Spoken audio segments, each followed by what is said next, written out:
Hello everyone, how are you all? I am fine here and I hope you all are doing very well. देखते हैं कल मैंने कहां तक कराया था। कल मैंने क्वेश्चन नंबर 7 तक करा दिया था। फिर उसके बाद क्वेश्चन नंबर 8 है। 8 अभी स्किप करते हैं, पहले 9 समझते हैं, 9 के बाद 8 करेंगे। ठीक है, पहले 9 समझ लेते हैं। क्वेश्चन नंबर 9 है the compound interest on a certain money for 2 years. देखिए कंपाउंड इंटरेस्ट की बात हो रही है, पहले समझ लिया। फॉर अ सर्टेन मनी, कुछ मनी है, मनी अभी नहीं गिवन है।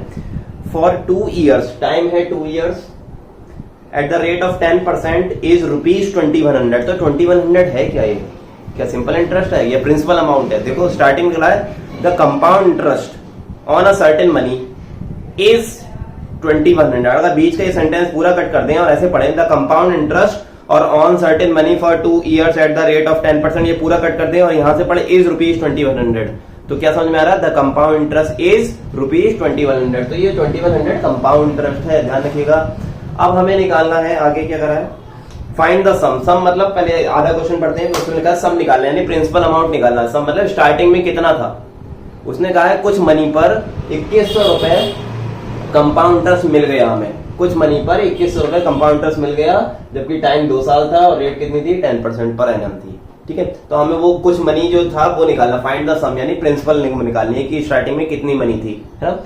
तो P को let P principal equal to ₹x मान लिया, ये मैंने लेट करा है। ठीक है, अब कंपाउंड इंटरेस्ट है तो मैंने कंपाउंड में क्या होता था, एक साल का अलग अलग निकालते हैं ना। पहले 1 साल का, फिर 1 साल का, फिर 1 साल का। यहाँ 2 साल है तो 2 बार निकलेगा। तो फॉर फर्स्ट ईयर ऐसा इक्वल टू PRT अपन 100 लगाया। P कितना है?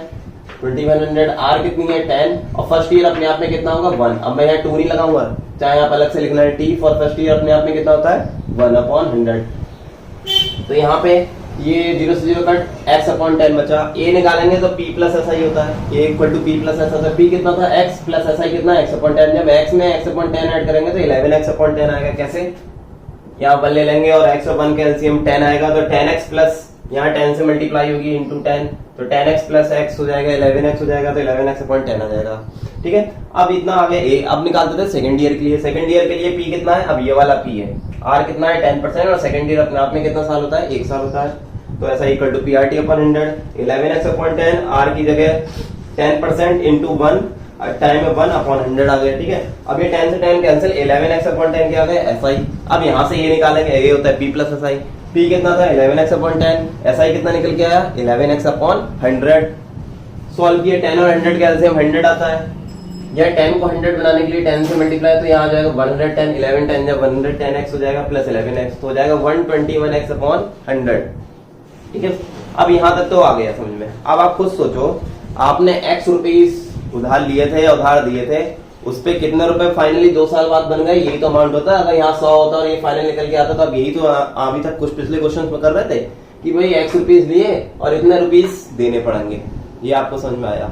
तो कितने रुपए इंटरेस्ट लगा भाई? इसमें से इतने देने पड़ेंगे और इसमें से ये माइनस कर दो। भाई इतने लिए थे, इतने देने पड़ेंगे, तो ये अमाउंट ज्यादा होगा, तो ज्यादा वाले में से x वाला कम कर दो, वही आपका क्या होगा? कंपाउंड इंटरेस्ट होगा, है ना। ये तो कंपाउंड, मैं कह रहा हूँ ओवरऑल इंटरेस्ट का हो, यानी x रुपीस लिए थे, इतना देना पड़ा, तो इसमें से माइनस कर दो।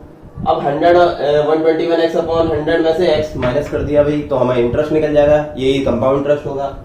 100 एलसीएम 121x इस x को 100 बनाने के लिए, क्या इस 1 को 100 बनाने के लिए 100 से मल्टीप्लाई, तो यहाँ 100 से मल्टीप्लाई हो जाएगा, तो 121x माइनस 100x हो जाएगा 21x, है ना। अब ये जो अमाउंट निकल आई ओवरऑल CI निकल के आया, और एक ओवरऑल CI हमें क्वेश्चन में भी दिया था 2100, है ना। ये भी तो CI निकल के आया, ओवरऑल इंटरेस्ट या ओवरऑल CI, और 2100 क्वेश्चन में भी दिया था। तो दोनों चीजें आपस में इक्वल है, एक ही बात है, दोनों के इक्वल लग सकते हैं। सो 21/x इक्वल टू 2100। x को एज इट इज रखा, 100 मल्टीप्लाई में 21 डिवाइड में 21 से 21 बन जाए 21, 2 0 एज इट इज, 100 इंटू 100 हो गए 10,000। तो x क्या था? प्रिंसिपल, यानी प्रिंसिपल कितना आ गया? 10,000 रुपीज हमारा आ गया। अब इसके बाद आगे क्वेश्चन पढ़ते हैं। आगे का क्वेश्चन लिखा है find the rate of interest. हमें रेट ऑफ इंटरेस्ट निकालनी है, यार क्वेश्चन मार्क लगा दिया। Which will fetch the same interest, means अब हमें सिंपल इंटरेस्ट की वो रेट निकालनी है जिससे हमें उतना ही इंटरेस्ट मिले जितना इस केस में मिला था। इस केस में कितना मिला था? 2100 रुपए, लेकिन ये क्या था? CI। अब हमें क्या चाहिए? 2100 रुपए एज SI चाहिए। उसने कहा है इंटरेस्ट उतना ही मिले, किस रेट से हम निकाले? तो रेट निकालनी है, टाइम है 2 साल, और SI हमें निकाला। उसने कहा इंटरेस्ट उतना ही मिला जितना पहले मिला था। पहले कितना मिला था? 2100, तो अभी उतना ही मिलेगा। बट एक चीज अब हमें यहाँ फायदा हो गई, एक चीज ये फायदा हो गई कि प्रिंसिपल अमाउंट अब हमें पता चल गया। क्यों, कहां से पता चला, ये हमने यहाँ निकाला है 10,000 रुपए, तो हमने प्रिंसिपल कितना लिखा 10,000, ठीक है। पहले 10,000 रुपीज पे 2 साल के ऊपर 10% के हिसाब से CI कितना बनता था 2100 रुपए, ठीक है। अब कहा है कि अगर 10,000 पे 2 साल का 2100 रुपए ऐसा ही बन रहा है तो रेट निकालनी है, तो वही ऐसा equal to PRT upon 100, R की वैल्यू कैसे निकलेगी, देखिए ऐसा इंटू 100, P इंटू T इधर आके डिवाइड में आ जाएगा, जो चीज डिनोमिनेटर में वो न्यूमरेटर में, और जो चीज इधर न्यूमरेटर में वो उधर जाके डिनोमिनेटर में। ऐसा ही है 2100, या भाई 100 अपॉन P की वैल्यू 10,000 इंटू 2, 4 0 से 4 0 कट गए, 21/2 दैट इज 10.5% आपकी रेट ऑफ इंटरेस्ट आ गई। इतना क्लियर हो गया होगा। आप देखिए अगर इस क्वेश्चन में, इधर वाला क्वेश्चन तो क्लियर हो गया, इस क्वेश्चन में अगर थोड़ा आपको प्रॉब्लम लग रही है ना, कोई दिक्कत नहीं, आगे वाली एक्सरसाइज में हम कंपाउंड इंटरेस्ट का एक डायरेक्ट फॉर्मूला सीखेंगे। अभी हमने क्या कर रहे हैं, एक साल का अलग अलग निकाल के देख रहे हैं, लेकिन जो नेक्स्ट एक्सरसाइज में उसमें कंपाउंड इंटरेस्ट का डायरेक्ट फॉर्मूला है। तो अगर ये क्वेश्चन नेक्स्ट एक्सरसाइज का होता मैं तो उस मेथड से कराता, उस मेथड से काफी छोटा हो जाता क्वेश्चन और आंसर भी आ जाता।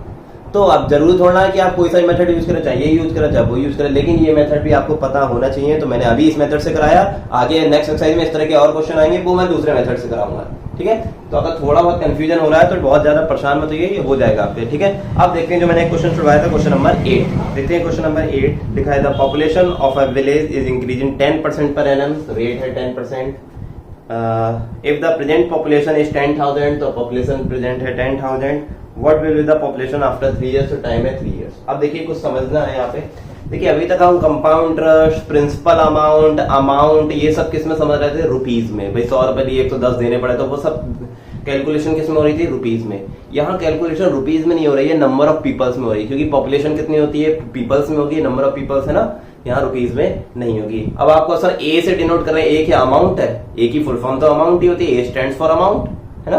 बट आपको सर अमाउंट कैसे, ये तो पॉपुलेशन की बात हो रही है, तो आप सेंस वही लगाइए कि A stand for amount, but amount का मतलब यहाँ लिटरली अमाउंट से नहीं लेना, यहाँ लेना है पॉपुलेशन। और पॉपुलेशन कौन सी, टोटल वाली, इनिशियल प्लस यानी प्रिंसिपल मतलब इनिशियल प्लस जो एक्स्ट्रा, ऐसा ही मतलब जो होता है एक्स्ट्रा, जो ऊपर ये अमाउंट हमें देना पड़ता है बढ़ा हुआ, है ना। तो ऐसा ही का मतलब बढ़ी हुई population equal to total population. तो ऐसा ही, और ये नाम से वर्ड से कंफ्यूज मत होइए, अल्फाबेटिकल से कंफ्यूज मत होइए, इसे ध्यान से समझिएगा। तो P हुआ हमारी जो प्रेजेंट पॉपुलेशन होती है वो प्रिंसिपल होती है एक तरीके की, तो 10,000 है, टाइम 3 years है और 10% है। अब एक चीज आपको इस क्वेश्चन में और ध्यान देनी है कि जो पॉपुलेशन इंक्रीज होती है वो हमेशा कंपाउंड इंटरेस्ट के हिसाब से इंक्रीज होती है। कहो सर क्वेश्चन में तो कहीं कंपाउंड इंटरेस्ट नहीं कहा है, आप कंपाउंड इंटरेस्ट क्यों लगा रहे हो। एक चीज ध्यान रखिएगा, पॉपुलेशन जो इंक्रीज होती है वो कंपाउंडेड होती है, उसमें कंपाउंड इंटरेस्ट वाला कॉन्सेप्ट लगता है, सिंपल इंटरेस्ट वाला कॉन्सेप्ट नहीं लगता है।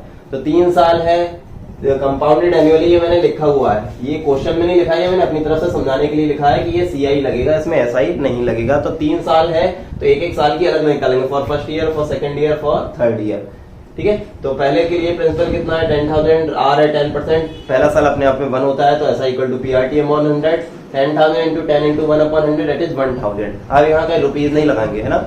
तो A इक्वल टू क्या होगा, P प्लस SI यानी 10,000 प्लस 1,000 दैट इज 11,000।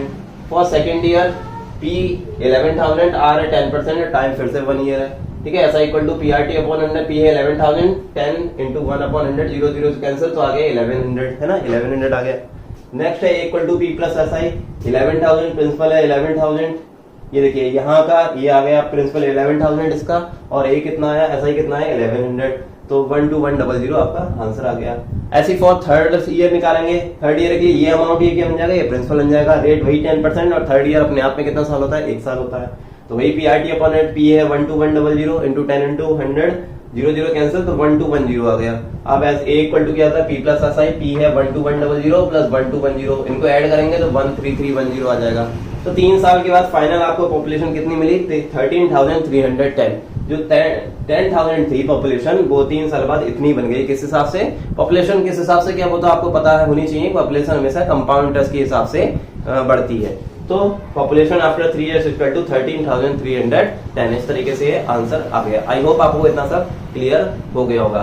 अब कल मैंने क्वेश्चन पूछा था कि ऐसे 2 नंबर्स बताइए जिसका मल्टीप्लिकेटिव इनवर्स वो खुद होते हैं, तो आपने 1 और -1 बताया था, जो कि बिल्कुल सही आंसर है। 1 और -1 are the 2 integers which have their own multiplicative inverse.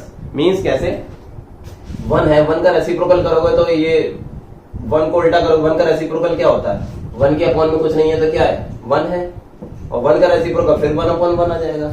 ऐसे ही -1 के अपॉन में क्या है 1, और फिर इसका फिर रेसिप्रोकल करोगे फिर -1/1। साइन तो चेंज होना ही नहीं है, ये तो आपको कंफर्म होना चाहिए।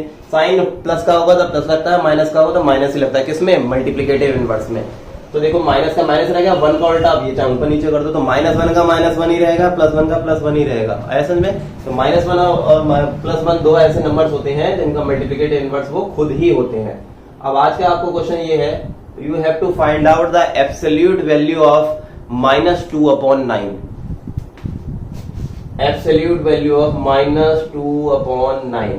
ये सिंबल आपको पता ही है, ये दो परपेंडिकुलर लाइन के बीच में लिखते हैं -2/9, ये होता है इसकी एब्सोल्यूट वैल्यू हमें फाइंड आउट करनी है। और इसका आंसर आप कमेंट बॉक्स में दीजिएगा। आई होप इतना आपको समझ में आ गया होगा। So thank you so much and keep revising.